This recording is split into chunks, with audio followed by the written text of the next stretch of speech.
अस्सलामुअलैकुम। The special report with Mudassar Iqbal के साथ हाजिर खिदमत है। नाज़रीन, मुल्क में इस वक्त सियासी गहमा गहमी इस वक्त उरूज पर है, लेकिन जो असल मामला और असल सवाल है वो ये है कि दो असम्बलियाँ जो पाकिस्तान की बड़ी सूबाई असम्बलियाँ हैं, वो उनकी तहलील के बाद अब तक इलेक्शन की डेट अनाउंस नहीं हो रही है।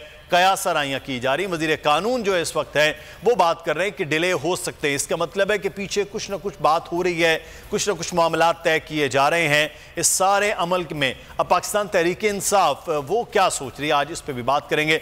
कुछ ही देर पहले फवाद चौधरी साहब की ज़मानत हो गई है।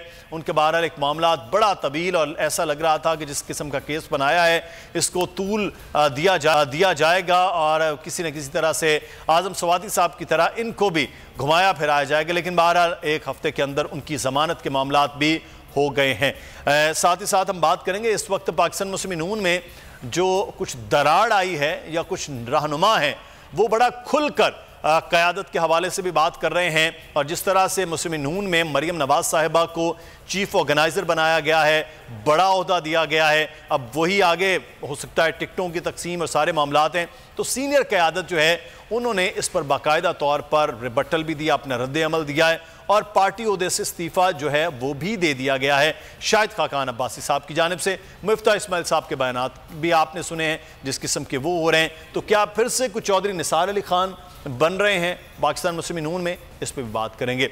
लेकिन इस वक्त सबसे पहले बात होगी कि ज़िमनी इलेक्शन के मामलात और पाकिस्तान तहरीक इंसाफ क्या सोच रही है। ज़रबा इस वक्त हमारे साथ मौजूद हैं, पाकिस्तान तहरीक इंसाफ की रहनुमा। बहुत शुक्रिया ज़रताज गुल साहिबा आपके वक्त का। लग नहीं रहा है कि मुस्लिम नून या PDM मिलकर दो जो सूबाई असम्बलियाँ हैं उनमें इलेक्शन करवाए। 90 रोज़ का मामला है, आप अदालतों में जा चुके हैं, लेकिन वो आए रोज़ ना तो डेट दे रहे हैं बल्कि उसको तूल देने के लिए बयानात भी दे रहे हैं। क्या करेगी अब Pakistan Tehreek Insaf? Thank you Mudassir, thank you for inviting me. देखिए, आपके सामने है कि इस वक्त हर हीले बहाने से कोशिश की जा रही है कि किसी तरीके से जनरल इलेक्शन से जो है वो भागा जाए। और ये जो चोरों की जमातें हैं, सारी बात इनमें सकत ही नहीं है, ना ये इस काबिल है कि ये इलेक्शन लड़ सके, क्योंकि जो इन्होंने अवाम का हाल इस 10 महीनों में किया है उसके लिहाज से तो उनको अपनी पजीराई का अंदाजा हो गया है कि उस पजीराई में तो उनको एक वोट भी नहीं मिलने वाला। और अवाम सरापा एहतजाज है, वहां पे हर वो तरीका करके, हर वो हीला बहाना करके और हर वो नेगेट करके, कॉन्स्टिट्यूशन का मजाक उड़ा के और 22 करोड़ अवाम को जो एक जमहूर की एक ताकत है या जमहूर के पास जो पाकिस्तान के आईन ने उनको एक हक दिया है कि वो बैलेट बॉक्स के जरिए, वोट के जरिए अपने जो फैसले हैं वो मुल्क के हुक्मरान जो है वो कुर्सी के ऊपर बिठाएंगे, उनको भी महरूम किया जा रहा है। सिर्फ 2-3 जो है वो चोरों के खानदानों को हमारे सर के ऊपर मुसल्लत करने के लिए।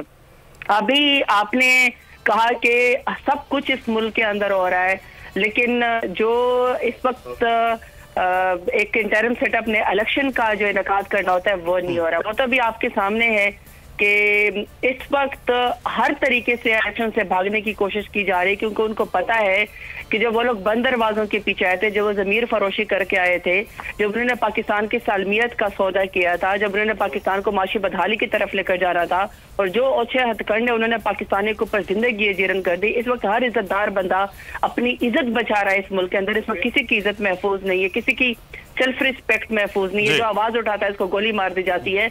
तो वहां पे अवाम ने अपना बदला वोट के जरिए लेना तो है। अभी जिस तरीके से मज़ाक़खेज़ किस्म के और जिस तरीके से बयानात आ रहे हैं, गवर्नर खैबर पख्तूनख्वा वो फरमा रहे हैं कि जी इस्टेब्लिशमेंट ने जो है वो फैसला करना है, इस्टेब्लिशमेंट ने फैसला करना है कि जी इलेक्शन किसने करवाना है। उसके बाद ये खत आपके सामने भी, आपकी मीडिया ने भी दिखाया है, बोल न्यूज़ ने भी दिखाया, आपके सामने भी घूम रहा है, जिसमें हर वो तरीका वो इलेक्शन कमीशन को एड्रेस कर रहे हैं और वो ये बता रहे हैं जिसका लुबे लबाब ये कि जब तक मुवाफिक हालात ना हो जाए, यानी वो हालात ना हो जाए कि जब तक के जबरदस्ती किसी तरीके से इन्हीं 2-3 चोरों के खानदान को, खानदान शरीफा को और खानदान जरदारी को जबरदस्ती जब तक हमारे नाम पे मुसल्लत ना किया जाए, जब तक जबरदस्ती उनको दोबारा कुर्सी ना दे दी जाए, तो वो मवाफिक हालात नहीं बनते। ज़रताज गुल साहिबा, इसमें एक मामला है कि आप भी तो पंजाब के इंटरिम सेटअप को मान ही नहीं रहे हैं। जब आप उसको नहीं मान रहे तो उसी के होते हुए जो ज़िमनी इलेक्शन होंगे पंजाब के अंदर और जो फिर आम इंतखाबात यानी कि सूबाई असम्बलियों के हैं उसको फिर आप मानेंगे? एक तरफ तो ये मामला है, फिर मरदमशुमारी भी बहरहाल अहम है कि अगर आप पुरानी मरदमशुमारी पे इलेक्शन होते हैं तो क्या फिर आगे चल के 2 सूबों में बाकी और पूरे मरकज़ में बाकी मरदमशुमारी पे इलेक्शन होंगे? ये भी तो एक टेक्निकल मसला है ना।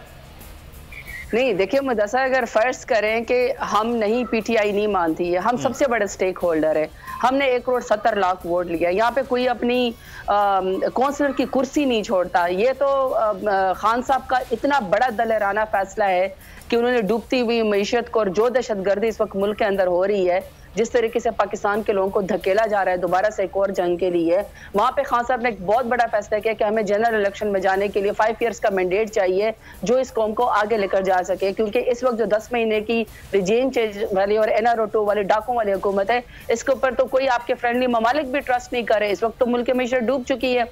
वहां पे जब जबरदस्ती हमारे सर के ऊपर एक निगरान वज़ीर आला को मुसल्लत कर दिया गया, और आपको पता है कि जो उनके जो माजी का रिकॉर्ड रहा है, हमें उसके ऊपर क्वेश्चन हमने किया हुआ है, तो वहां पे ना तो इलेक्शन कमीशन और ना पाकिस्तान आईन उनको इजाजत देता है कि आप पोस्टिंग ट्रांसफर करें। आते ही उन्होंने जो अपने आप के एक मुतनाज़ा शख्सियत थी उसको मजीद मुतनाज़ा उन्होंने बना दिया।